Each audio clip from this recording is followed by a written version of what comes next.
दोस्तों, ऑस्ट्रेलिया सिर्फ एक देश नहीं बल्कि तेज गेंदबाजी का फैक्ट्री रहा है। वो जमीन जहां 70-80 के दशक में जेफ थॉमसन की गेंद आग की तरह उड़ती थी, दुनिया में पहली बार 100 मील की रफ्तार पार होती देखी गई। फिर आए ग्लेन मैग्रा, जिनकी गेंद तेज नहीं बल्कि जहर थी। इतनी सटीक लाइन लेंथ कि बल्लेबाज रन के लिए तरस जाया करते थे। और जब रफ्तार की बात हो तो ब्रेडली 150, 155 और कभी कभी 160 की स्पीड और स्विंग ऐसी कि स्टंप्स को भी समझ नहीं आता था कि हुआ क्या है। लेकिन इन दिग्गजों के संन्यास के बाद एक गलतफहमी सब जगह फैल गई।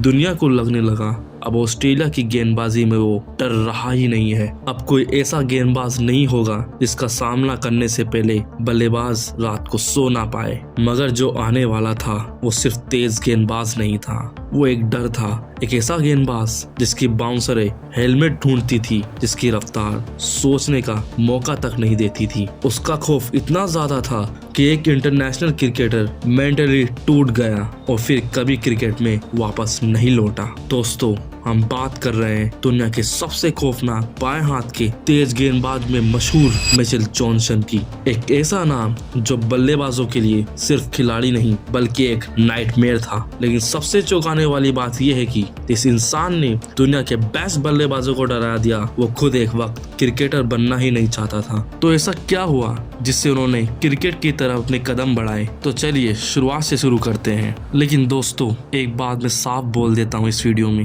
ये वीडियो अगर आपने बीच में छोड़ी तो मिचेल जॉनसन की असली कहानी आप तक नहीं पहुंच पाएगी। ये कोई हाईलाइट वीडियो नहीं है, ये वीडियो एक जर्नी है, एक ऐसे प्लेयर की जिसने ऑस्ट्रेलिया को 2015 विश्व कप में ट्रॉफी दिलाई थी। और ऐसी जर्नी स्किप नहीं की जाती है, इसलिए अभी सब्सक्राइब कर लो। मिचेल जॉनसन का जन्म 2 नवंबर 1981 को ऑस्ट्रेलिया के टाउन्सविल, क्वींसलैंड में हुआ। शुरुआत में उनका सपना क्रिकेट नहीं था, वो टेनिस खिलाड़ी बनना चाहते थे। लेकिन पिता एलन जॉनसन की अचानक मृत्यु के बाद परिवार की जिम्मेदारियां बढ़ी और मिचेल ने टेनिस छोड़कर पूरी तरह क्रिकेट पर फोकस किया। 17 साल की उम्र में ब्रिस्बेन के एक फास्ट बॉलिंग क्लिनिक में ऑस्ट्रेलिया के महान गेंदबाज डेनिस लिली ने उन्हें देखा। लिली ने कहा, once in 9 lives prospect. Lillee ने तुरंत रॉन मार्श से संपर्क किया और मिचेल जॉनसन को ऑस्ट्रेलियन क्रिकेट एकेडमी एडिलेड भेज दिया गया। 1999 में वो ऑस्ट्रेलिया अंडर 19 टीम के साथ इंग्लैंड गए, लेकिन लगातार बैक इंजरीज ने उन्हें पूरी तरीके से तोड़ के रख दिया। करीब 2 साल बाद वो फिट हुए और क्वींसलैंड के लिए फर्स्ट क्लास क्रिकेट खेलने लगे। 2005 में वो ऑस्ट्रेलिया ए टीम के साथ पाकिस्तान टूर पर गए और उसी साल न्यूजीलैंड के खिलाफ क्राइस्टचर्च में उनका डेब्यू हुआ।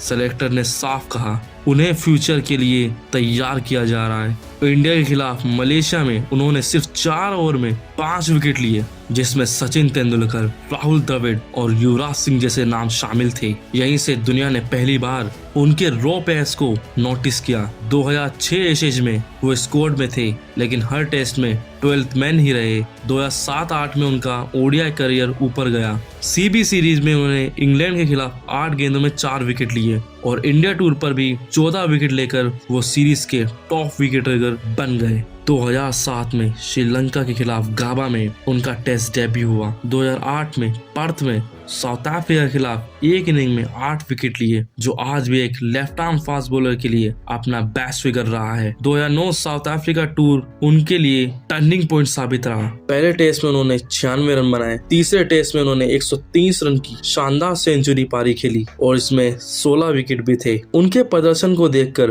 पीटर रेडबुक ने कहा, this is the best all bowling allrounder in the world. 2008 IPL में मिचेल जॉनसन को कोलकाता नाइट राइडर्स ने टीम में शामिल किया, लेकिन उस समय वो ऑस्ट्रेलियन नेशनल ड्यूटी में थे और आईपीएल में एक भी मैच नहीं खेल पाए। लेकिन 2009 एशेज में सब कुछ बदल गया। लॉर्ड्स में उनके फिगर थे 3 for 200, कंट्रोल गायब था, मीडिया फैंस सब सवाल उठा रहे थे। 2010-11 एशेज में गाबा टेस्ट में उन्होंने 170 रन दिए और बिना किसी विकेट के। जॉनसन ने बाद में माना इस दौर में उनका कॉन्फिडेंस पूरी तरह से टूट गया था। 2013 इंडिया टूर से पहले डिसिप्लिन ब्रिज के कारण जॉनसन को ड्रॉप कर दिया गया। बहुत लोगों को लगा उसका करियर खत्म हो चुका है, लेकिन 2013-14 एशेज में मिचेल जॉनसन वापस लौटे और इस बार वो सिर्फ तेज नहीं थे बल्कि वो खतरनाक भी थे। ब्रिस्बेन और एडिलेड में इंग्लैंड कोलैप्स हो गई। पूरी सीरीज में 37 विकेट और एवरेज जस्ट 13। ऑस्ट्रेलिया ने एशेज 5-0 से जीती। जॉनसन बने प्लेयर ऑफ द सीरीज